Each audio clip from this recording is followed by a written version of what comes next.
বর্তমানে অনেক খারাপ, একথা ঠিক, কিন্তু তার মানে তো এই না যে আপনি উপস্থিত থেকে একটা ফালতু আইন পাশ করে দিবেন, যে আইনে বোঝা যাবে না যে এই দেশে প্রতিবন্ধী আর অপ্রতিবন্ধী বিশেষ মানে আলাদা কোনো চিহ্নিত করার কোনো সুযোগ থাকবে না। তো হয় না। আপনি ইশতেহারে বলেছেন, আপনার ইশতেহারটা আপনি পড়েন, কি বলেছেন সেখানে? প্রতিবন্ধী মানুষের কর্মসংস্থান আপনি করবেন, অধিদপ্তরের ব্যবস্থা আপনি করবেন, এমন একটি অধিদপ্তর করবেন যে অধিদপ্তর আন্তঃ মন্ত্রণালয়ের সাথে প্রতিবন্ধী ব্যক্তিদের সকল অধিকার প্রতিষ্ঠিত করার জন্য এই অধিদপ্তর কাজ করবে। কোথায় সেই কর্মসূচি?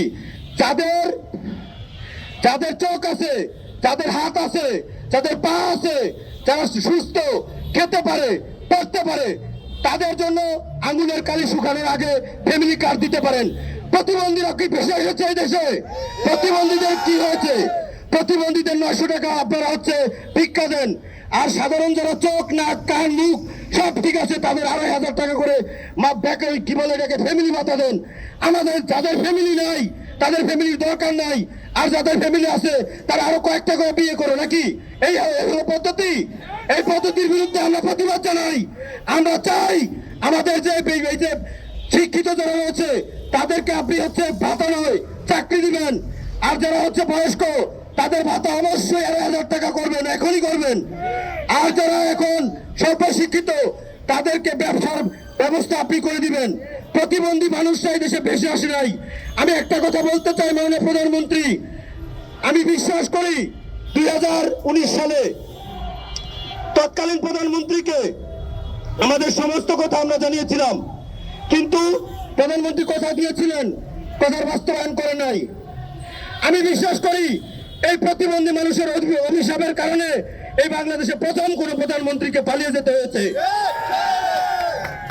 আমি বিশ্বাস করতে চাই তারেক রহমানের নেতৃত্বে অবিলম্বে প্রতিবন্ধী মানুষের এই দাবি বাস্তবায়ন হবে, এবং যে শূন্য পদগুলো প্রতিবন্ধী মানুষের জন্য রয়েছে এই পদগুলো কুরবানি ঈদের আগে আপনি পূরণ করবেন। কারণ হচ্ছে আপনি যে কুরবানি দিবেন, এই যে এখানে দাঁড়িয়ে আছে আমরা, আমাদের কি আছে? আমরা কি ভিক্ষা করব?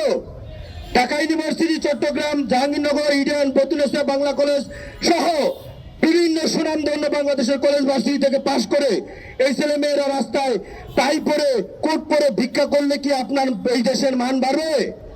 যদি না বাড়ে তাহলে আমি বলতে চাই, আঙুলের কালি শুকানোর আগে আপনি যেমন ফ্যামিলি কার্ড, কৃষক কার্ড, খাল খনন শুরু করেছেন, ঠিক তেমনি ভাবে কুরবানির ঈদের পূর্বে আমাদের এই দাবি মেনে নিয়ে আমাদেরকে কর্মসংস্থানের ব্যবস্থা করুন। আমরা পরিবার নিয়ে কুরবানি দিতে চাই, আমাদের ইচ্ছা করে কুরবানি দিতে। আর না হলে আমি কঠিন হুঁশিয়ারি দিয়ে বলছি, ওই যে রাজনৈতিক দল বলে না ঈদের পরে, শীতের পরে, রোজার পরে, এ সমস্ত চামে আমরা বিশ্বাস করি না। আমরা ঈদের আগে থেকে আন্দোলন গড়ে তুলব। আমি দেখতে চাই এই প্রধানমন্ত্রী কিভাবে আমাদেরকে রাস্তায় রেখে কুরবানি দেয়, কিভাবে কুরবানির মাংস দিয়ে ভাত খায়, আমি এটা দেখতে চাই। আর যদি বিবেক সম্পন্ন প্রধানমন্ত্রী হয় নিশ্চয় আমাদের এই দাবি পূরণ করবে, এই পরিবারগুলো পাশে দাঁড়াবে। আজকে দেখেন তো, যে পরিবারে প্রতিবন্ধী সন্তান রয়েছে সেই পরিবারগুলো কতটা অসহায়। এই অসহায় পরিবারের পাশে না দাঁড়িয়ে সাধারণ মানুষের পাশে দাঁড়িয়ে আজকে আপনি বলছেন যে আঙুলের কালি শুকানোর আগেই আপনি হচ্ছে ফ্যামিলি কার্ড দিচ্ছেন, কৃষক কার্ড দিচ্ছেন। আমরা এটার বিরোধিতা করি না, কিন্তু প্রতিবন্ধীদের কথা আপনারা কই ভাবছেন? আপনার ইশতেহারে বলা আছে ফ্যামিলি কার্ডের অন্তর্ভুক্ত প্রতিবন্ধী ব্যক্তিরা হবে, কিন্তু দুর্ভাগ্যের বিষয় হচ্ছে ক্ষমতা আসার পরে আপনি আইন দেখায় সেখানে সরকারের দুই সুবিধা গ্রহণ করতে পারবে না। এই কথা কি ইশতেহার গ্রহণ করার সময় আপনি জানতেন না? আপনার কি মনে ছিল না? তাহলে ওই ইশতেহারে যেটা লেখা আছে সেটা আপনি ক্ষমতায় আসার সাথে সাথে কি করে ভুলে গেলেন? কি করে প্রতিবন্ধী ব্যক্তিদেরকে আপনি বাদ দিলেন? এখন প্রতিবন্ধী ব্যক্তিদের যে ভাতা, এই ভাতা 900, আর যাদের চোখ, নাক, কান, পা, হাত সব সুস্থ তাদের ভাতা হচ্ছে 2500। ধিক্কার জানাই এটাকে। আমরা প্রতিবন্ধী সমাজ স্পষ্ট বার্তা দিতে চাই, সেটা হচ্ছে আমরা ভিক্ষা চাই না, আমরা আমাদের যোগ্যতা অনুযায়ী চাকরি চাই। বাংলাদেশের যতগুলো পদ রয়েছে মহান সংসদে আলোচিত হয়েছে, প্রায় 5 লক্ষ শূন্য পদ রয়েছে। ভাই, আমাদের 5 লক্ষ পদের দরকার নাই। আমাদের যে সমস্ত বেকার আছে প্রায় 150 পদ শূন্য, এই পদগুলোতে আমাদেরকে দিয়ে আল্লাহর হস্তে, আল্লাহর দোহাই লাগে আপনি আমাদেরকে ঘরে যেতে দিন। আমরা এই রাজপথে থাকতে চাই না। এই কঠিন তাপদাহের মধ্যে প্রতিবন্ধী মানুষ যেখানে ভালোভাবে জীবনযাপন করবে, তাদের রাস্তাকে প্রশস্ত করা হবে, সেখানে আপনি বা এই সরকার, বিগত সরকার, স্বেচ্ছাচারী সরকার যখন ছিল, আমি তো আগেই বলেছি প্রতিবন্ধীর অভিশপ্ত হয়ে যে সরকার পালিয়ে গেছে, আমরা চাই না তারেক রহমানকেও পালাতে হোক, আমরা চাই না তারেক রহমান পালিয়ে যাক। আর আমরা তো গাড়ি ভাঙতে পারবো না, আমরা রাস্তা বন্ধ করে মানুষের ক্ষতি করতে পারবো না, যানবাহনের ক্ষতি করতে পারবো না। তাই বলে কি আল্লাহ আছে? মাননীয় প্রধানমন্ত্রী যখন অনেক অত্যাচারের পর কোনো কিছুতে কিছু হচ্ছিল না, তখন বেগম খালেদা জিয়া বলেছিল যে আমার এই বিচার আমি কারো কাছে দিতে চাই না, আমার বিচার দিলাম আমি আল্লাহর কাছে। ঠিক তেমনি ভাবে প্রতিবন্ধী সমাজ থেকে জানাতে চাই, দীর্ঘ 8 বছর যাবৎ প্রতিবন্ধিতা বরণ করেও যে আন্দোলন সংগ্রাম আমরা করে যাচ্ছি, আপনার যদি ন্যূনতম দয়া থাকে, আপনি যদি ন্যূনতম প্রতিবন্ধী বান্ধব হয়ে থাকেন, দয়া করে আমাদেরকে আমাদের দাবি পূরণ করার মাধ্যমে ঘরে যেতে দিন। আর নয়তো আপনার মায়ের মতোই আমরা আল্লাহর কাছেই বিচার দিব। এই বিচারে কি দৃশ্য হয়, কি পরিণতি হয়, সেটা আপনি দেখেছেন। আমরা চাই না নতুন করে আমাদের সরকার নতুন পরিণতির দিকে যাক, আল্লাহর গজব এই সরকারের উপরে নেমে আসুক, এটা আমরা চাই না। এজন্য আমি বলতে চাই, প্রিয় দেশবাসী, আপনারা যারা রয়েছেন প্রতিবন্ধী মানুষের অভিভাবক, আপনাদের যাদের সন্তান রয়েছে, আপনারা দয়া করে এই আন্দোলনে যুক্ত হন।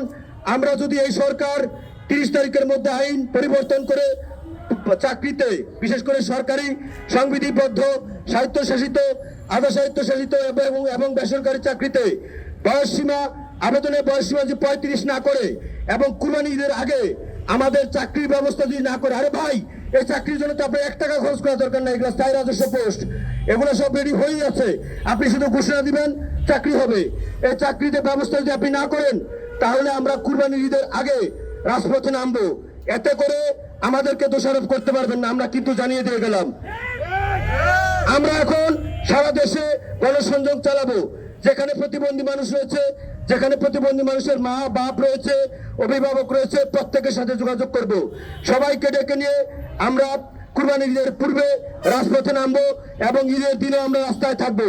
আমি দেখতে চাই আপনি কি আসলে মানবিক, নাকি সত্যি যে কষায় গরু জবাই করে মাংস দেয় এবং মানুষ মাংস খায়, সেই মানে প্রধানমন্ত্রী হয়ে সেই আমরা রাস্তায়, আর আপনি কুরবানির গরু মাংস দিয়ে ভাত খাবেন, এই দৃশ্যটা আমরা কি দেখবো কিনা আমরা জানি না, তবে আমি বিশ্বাস করি তার আগেই আমাদের দাবি পূরণ হবে। বললে অনেক কথা বলা যায়, এই শীতে কি বলে গরমের মধ্যে সবাই আমরা অনেক অসুস্থ। আমি বেশি কিছু বলছি না, আমি শুধু এইটুকুই বলছি, মাননীয় সমাজ কল্যাণ মন্ত্রী, মাননীয় জনপ্রশাসন মন্ত্রী, মাননীয় আইনমন্ত্রী এবং মাননীয় প্রধানমন্ত্রী, আপনারা দ্রুত সময়ে আপনারা আমাদের এই ব্যাপারটা নিয়ে একটা বিবৃতি দিয়ে আমাদের চাকরির ব্যবস্থা করবেন। না হলে আর সত্যি আমরা কিন্তু ওই কাজ করব। আমরা কিন্তু আপনাদের মতো ঈদের পরে, শীতের পরে, রোজার পরে ওই জায়গায় কিন্তু আমরা যাব না। কারণ আমাদের সবচেয়ে যে মানুষের বাঁচতে হলে খেতে হয়, আমাদের খাদ্য নাই, আমাদের বস্ত্র নাই, কাজে আমাদের লজ্জাও নাই। আমাদের এই দেশ কোথায় যাবে সেই হিসাব আমরা পরে করব, কারণ আগে আমাদের বাঁচতে হবে। বাঁচতে যদি না পারি তাহলে তো আমাদের কিছুই থাকবে না। তো আমি আজকে যারা মানববন্ধনে উপস্থিত হয়েছেন, বিশেষ করে আমাদের এই দলের মেম্বার সেক্রেটারি আলিফ হোসেন, তারপরে হচ্ছে আমাদের আলম, নাদিম, তারপরে হচ্ছে জিলানি সহ বিভিন্ন জায়গায় আপনারা কাজ করেছেন। আজকে ঢাকা বিশ্ববিদ্যালয়, চট্টগ্রাম, জাহাঙ্গীরনগর সহ বাংলা কলেজ, বিটিসিবি, সব জায়গা থেকে যারা উপস্থিত হয়েছেন প্রত্যেকের প্রতি কৃতজ্ঞতা জানাই। এবং আপনারা আজকে থেকে আপনাদের যে দায়িত্ব সেটা হচ্ছে আপনারা প্রত্যেকেই এক একজন নেতা, আপনারা প্রত্যেকেই খুঁজে বের করবেন কার পরিবারে প্রতিবন্ধী সন্তান আছে। এই পরিবারে প্রতিবন্ধী সন্তান এবং তার বাবা মার সাথে কথা বলে ইউনাইটেড করবেন। যদি রাষ্ট্র সত্যি আমাদের এই দাবি এপ্রিল মাসের মধ্যে পূরণ না করে, সেক্ষেত্রে আমরা এই মে মাসের শেষের দিকে কুরবানির ঈদকে সামনে রেখে কুরবানির ঈদের আগে আমরা রাস্তায় নামবো। এবং তারেক রহমান, যিনি হচ্ছে মানে এটা সংখ্যাগরিষ্ঠ মানুষের ভোটে নির্বাচিত এবং তিনি আমাদের নেতা, আমাদের প্রধানমন্ত্রী, আমরা দেখতে চাই তিনি কিভাবে আমাদের রাস্তায় রেখে, অভুক্ত রেখে, ক্ষুধার্ত রেখে কিভাবে হচ্ছে তিনি কুরবানি মাংস দিয়ে ভাত খান। আমি যদি এই আন্দোলন আমাদের করতেই হয় তাহলে মাননীয় প্রধানমন্ত্রী ঈদের দিন আমরা অনশন করব, এই কর্মসূচি আমি পূর্বেই ঘোষণা করে দিয়ে গেলাম।